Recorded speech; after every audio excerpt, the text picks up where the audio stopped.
Hey everyone, welcome to Reverse Homesteading. I thought I'd pop in with a couple of little gift ideas that I'm actually doing myself, and I thought I might save some people some hassle if they're giving gifts for Hannukah, for Christmas, for New Year's, for any time of the year really, because these are mostly food based and some of them are even just things fresh out of your garden. So I'll start with that.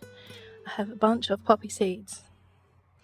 As you may know, if you've been around here for very long. So they're little seed heads. I have already given some away in a little plastic bag. Please remember the plastic bag because they will just fall out of here. These aren't quite dried out yet. So you can see the little top's still got a bit of a point to it. Once the top is flat, those seeds are going to fall right out of there because that's what they're designed to do. So seeds are always good. If you're a gardening person, you'll know that. We also know someone who has a lot of weeds in their garden beds that they inherited from someone else, and I am really hoping that poppies might be a bit of a solution for them, but we shall see. They just need to be shaken into the garden bed and watered and they'll pop up eventually. The other straight out gardening thing is that I'm doing for my little grandchildren, amongst other things, is growing little beans, which I remember doing as a kid. I think it was even through school. So I've got some very hardy beans here, no affiliation, they're just a dwarf bean which don't need staking, so the parents won't have to make a stake or anything. They can just plant them in the soil, they don't need good soil once they sprout. So what the kids can do, and hopefully do it themselves, these are toddlers we're talking about, so they'll probably need a little bit of help, giving them a cheap little trigger pack. So these are only a few dollars, and each day they can just spray it, or as long as it's still a bit damp, it'll be fine.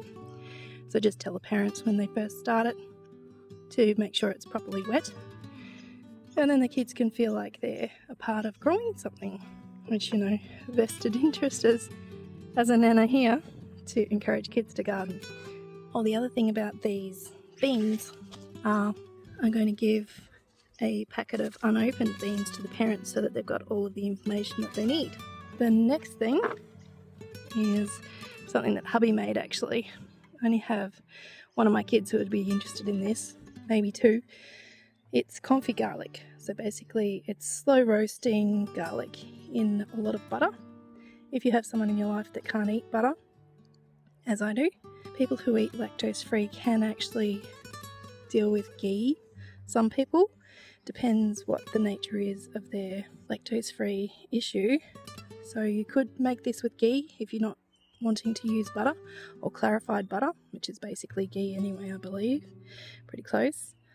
Or you could do this in olive oil if you really wanted to, if you wanted to make it vegan or vegetarian. The other thing I'm doing is getting these Christmas spices. So I've got whole cloves, cinnamon quills, and star anise, and they're going to smell Christmassy. You could use nutmeg as well if you like, but it's kind of difficult because whole nutmeg are expensive and they're quite big. I have some muslin cheesecloth and I'm just going to cut out a big shape about that big, probably a love heart, and just, you could even hand sew it, but sew around the edge, sew the spices into it, and it'll be something nice you can hang on the Christmas tree so little kids can smell it and smell Christmas.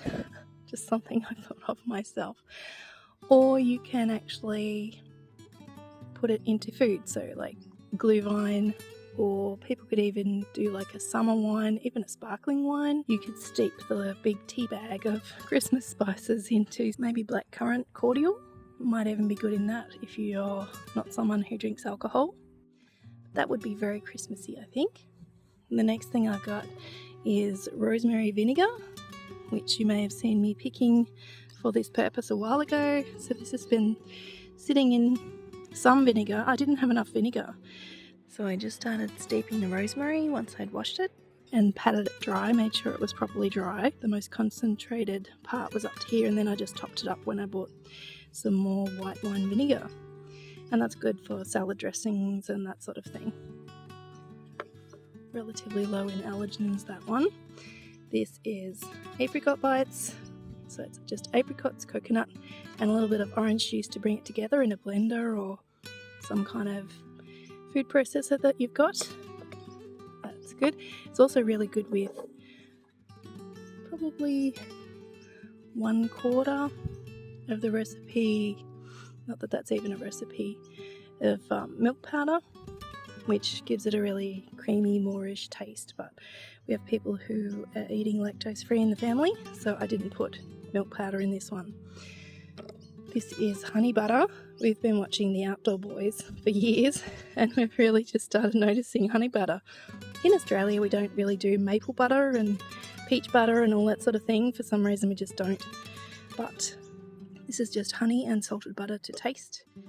You just soften the butter a little bit. You don't need to microwave it.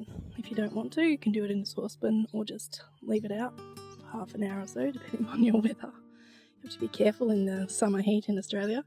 This is a lactose-free version, only looks slightly different.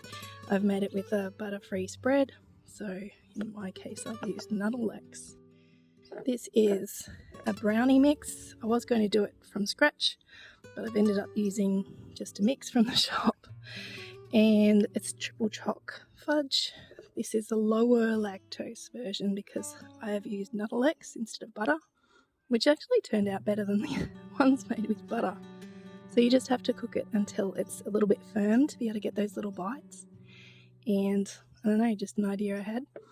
And just a little something to eat with coffee that's not too overwhelming. At this time of the year, there can be so many treats.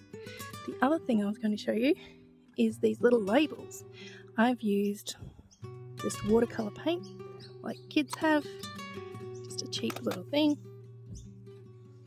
and just a cheap paintbrush, just something big, just swish the colour on there.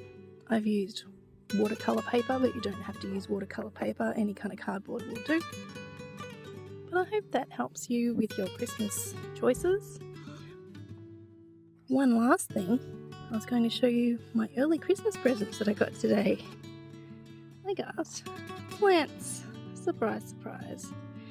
So, I have a Ruby Sensation peach, which will be amazing because the peach was something that I really wanted.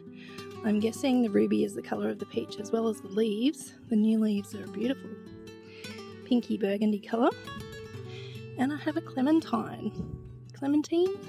I don't even know how to say it. They're not very popular in Australia, but every now and then an English cook says, oh, just get some clementines or clementines. And we're like, we can't get those in the shops. So you have to grow them. So it is a mandarin, which I actually didn't realise because they're not very popular here in Australia. So I'm sure you'll see those plants around about my garden in the near future.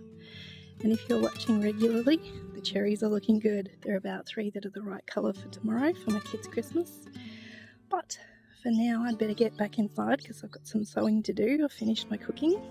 But I hope you're having fun in your garden, in your kitchen, and wherever else you are this time of the year. Thanks for watching. I'll see you next time.